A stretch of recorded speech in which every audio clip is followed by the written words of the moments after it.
My guest today is Faren Campbell. Faren is originally from North Carolina, but currently lives in Washington, D.C., where she is active duty military and is a competitive athlete in bodybuilding, triathlons, running, and swimming. Although she says that she was primarily a runner, she discovered that she really loves to swim and bike and do so much more. And that is what led her from ultra trail running to triathlons for increasing challenges. She Mhm. began triathlons in February of 2017 and did her first 70.3 in October of that year. She completed her first Ironman in Louisville last October, the same race that I did as well.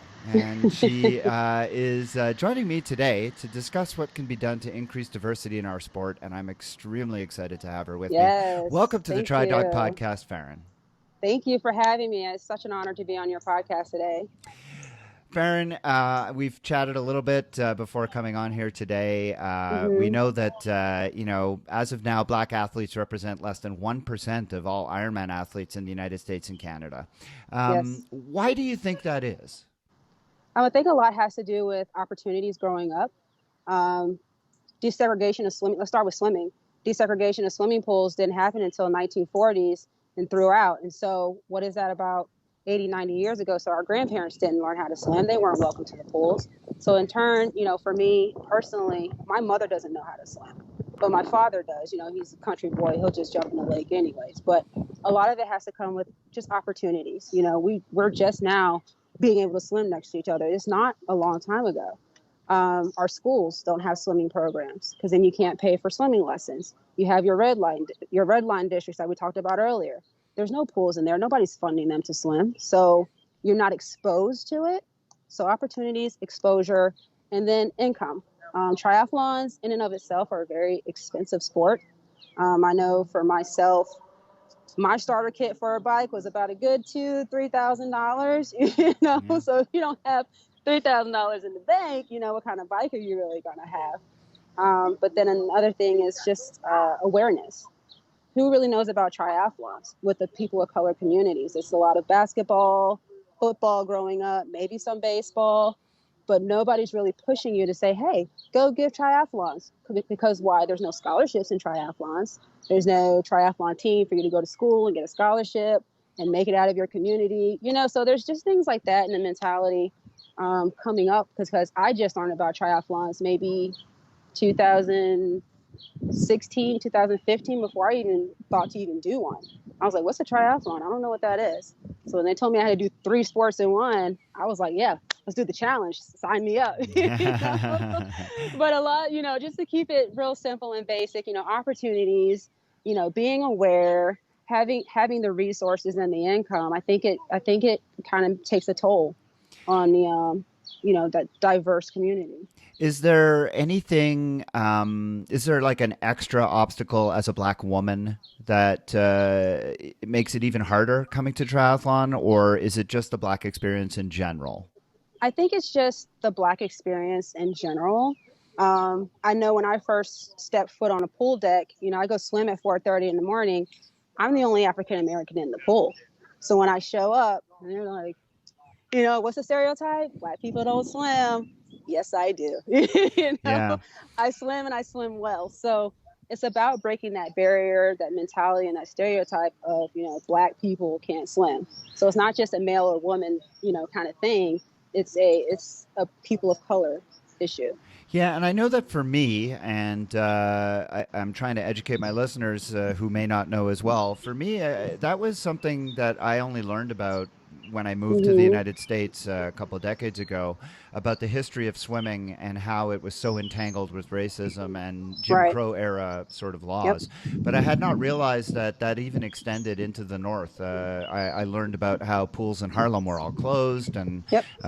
this whole notion of keeping black people out of swimming pools, and how Hmm. that's really only, and even today that continues. You see continuously stories of white people calling the police because a black person Hmm. shows up at a private pool, that kind of stuff, Right. and Right. that's the unfortunate what we're dealing with, and why we're out on the streets today to try and raise Absolutely. awareness of that. Um, Right.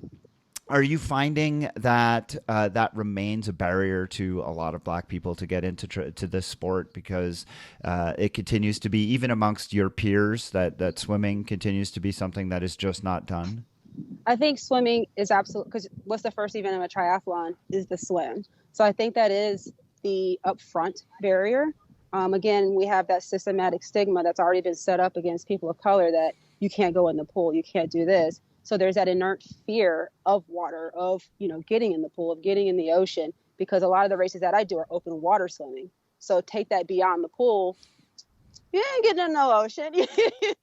It's just another mental game to combat. So I do think that is still a barrier today with people of color, is getting through that first hoop of getting into the pool. If USAT and WTC were going to really make some good outreach type, steps to increase diversity, then should they Mm-hmm. focus on swimming? Should they really try and outreach to the Black community to try and get swimming programs for them? Um, I do. I think if you start investing in programs within your local pools, we have the Department of Recreational, the community pools that are in the area.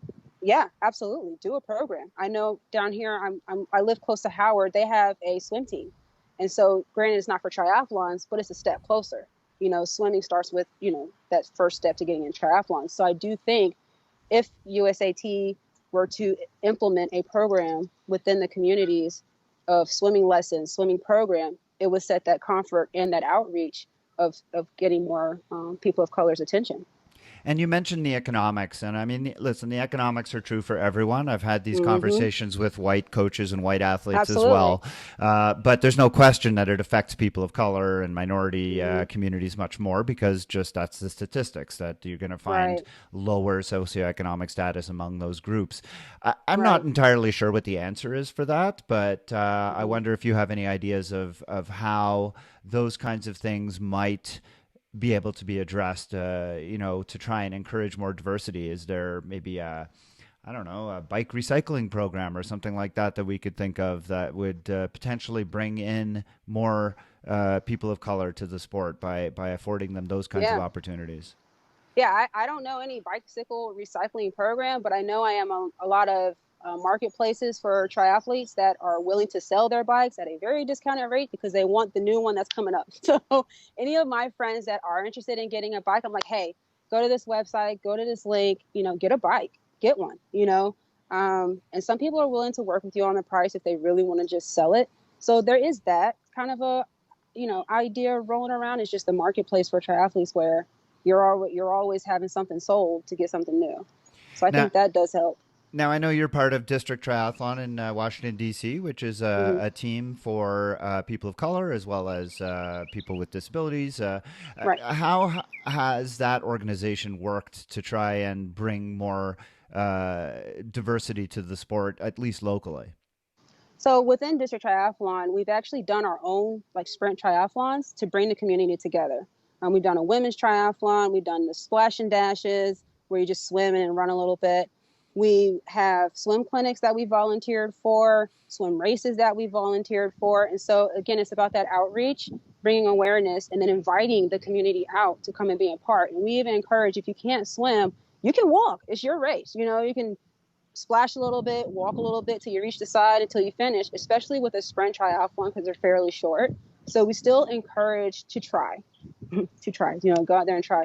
But we do have the programs of, like I said, the swim clinics, volunteerism, and then just hosting our own, making it our own. And then were you or are you familiar with the message that Andrew Messick put out through Ironman about their plans for increasing diversity in triathlon? Oh, that's great to know. I've been looking at Ironman Try and I was waiting on it. So that has been put out. Yeah, he put something out a couple of Okay. days ago talking about so they're going to create an advisory committee for Race for Change program to help guide their thinking. They want Okay. to make an initial pledge of $1 million to fund the initiative, Good. and concurrently starting a diversity and inclusiveness committee within the company to provide a voice for their workforce and develop ways to become a more inclusive organization. Now, Good.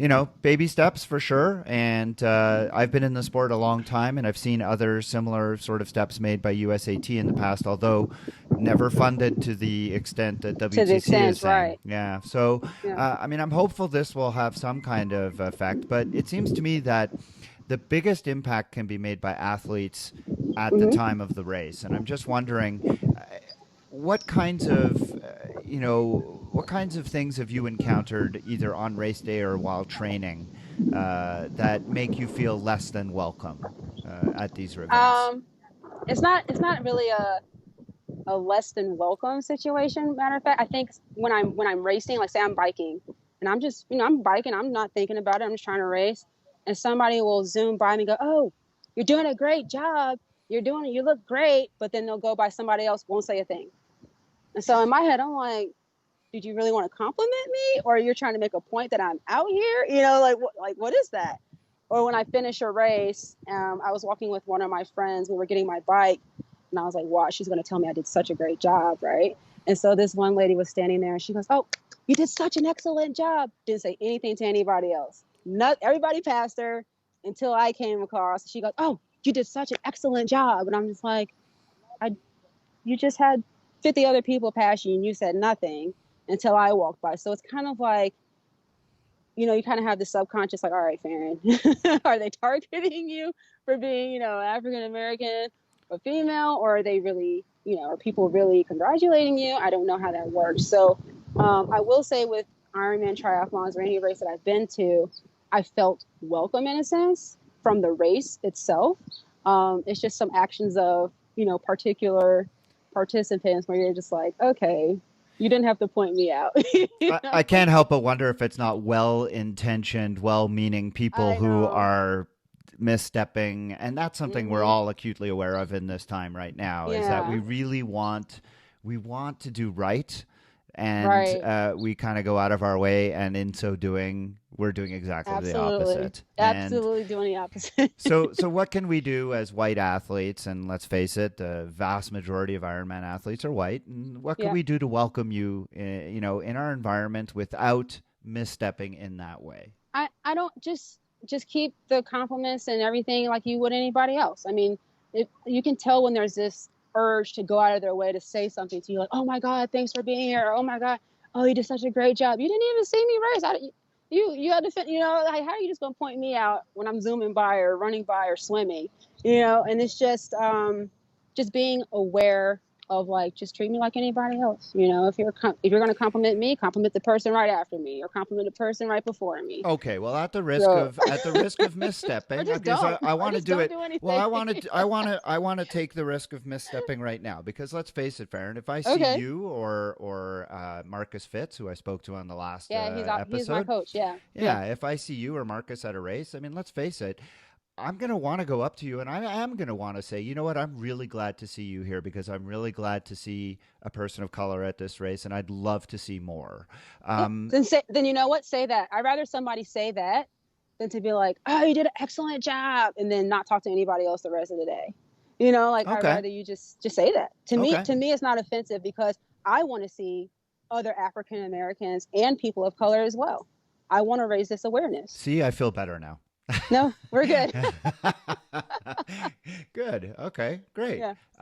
What other kinds of things do you think can be done? I mean, we've talked a little bit about swimming. To me, that's a big one. I mean, I'm Hmm. trying to think, locally here in Denver, what can I do as a coach, as a Yeah. triathlete who really wants to see this change? And I mean, I'm fortunate through my podcast to know some race organizers, and I'm going to reach out to them and see if we can't do some outreach to our, Yep. minority communities and see. And I say Oh, minority just because I want to include Latino community, which is very big here. absolutely. And Um, that's enough. I do want to make a point of that instead of just saying, African American or Black people of color, because you have Tri Latina that's around in the area, and they're a Latino based triathlon club. right, Amazing, right. amazing team, amazing club. When District Triathlon and Tri Latino link up, it's like a party. We're like, hey, Yeah. we're like, we're here. Yeah. Representation matters. Yeah. And I'm trying to think of Mhm. ways that, I can leverage some of these connections to try and increase diversity here because Colorado is a Mhm. very white state, but we do Yep. have a lot of color and it'd be nice to see that reflected in our races. Absolutely. So what other things can we do to try and encourage people to come and to feel welcome? I mean, we've talked about the cost and we could try and help with overcoming that. And I can think of a few things. Certainly people, like you said, we're always looking to, N+1, change our bike, Mhm. and Right. I'm thinking myself the next time I go for a new bike, I don't necessarily, I'm very fortunate in that I don't necessarily need a huge amount of money coming back Right. in. So I'll be sure that next time I need to sell a bike, I'm going to make sure that I do so Yeah. at a reasonable amount to somebody who really needs it. Absolutely. What else can we do to try and help folks to try and reach out and make them feel comfortable? I think even with advertisement. So when you flip through your triathlon magazines or USAT magazines, you don't really see a lot of people of color making the cover. You don't really see people of color in the book. You might see like a little bitty picture in the bottom right hand corner, but that's probably it. Like they don't advertise the general population that is people of color Hmm. in the advertisement, in their magazines, in their, the swimming companies that have the wetsuits or, swimming gear. They don't advertise people of color in their merchandise. So that's another step. Diversify your advertising to have awareness of like, oh, that's a that's an African American or that's a Latino or that's whatever. Change the narrative, change the visual narrative that people of color are doing this sport too. We are out here. And to go on with that, how much of a issue do you think it would be to have more pros that were, people of color? I mean, we right now, Sika You Henry have is like the one. only one, right? Well, you actually have your Max Fennell. Fennell, I think I'm saying his name right. Sorry if I screwed that up, Max. But he's the only African American pro triathlete right now, male African American pro triathlete. Sika Henry going for her pro card, got her pro card, whatever. She's amazing. I've raced next to her. She's a beast. But that's it. You Yeah. have no other pro African American people of color triathletes in this sport, and that's an issue. It's 2020. That's an issue. Yeah. So. Yeah. Mm-hmm. Well, these are all excellent points and definitely starting places for us to move forward and try and increase diversity in our sport. And to me, this is something that's really important because I would really like to see triathlon move from being just a niche sport to something that is much more widely appreciated and adopted, and that's only going to Right. happen if the sport reflects the population as a whole. So And they have to do that. yeah. So thank you, Mm-hmm. Farron, for all of what you've said today. And this has been a really interesting conversation and one that I think will continue as we proceed through what has been a really interesting first few months of this year.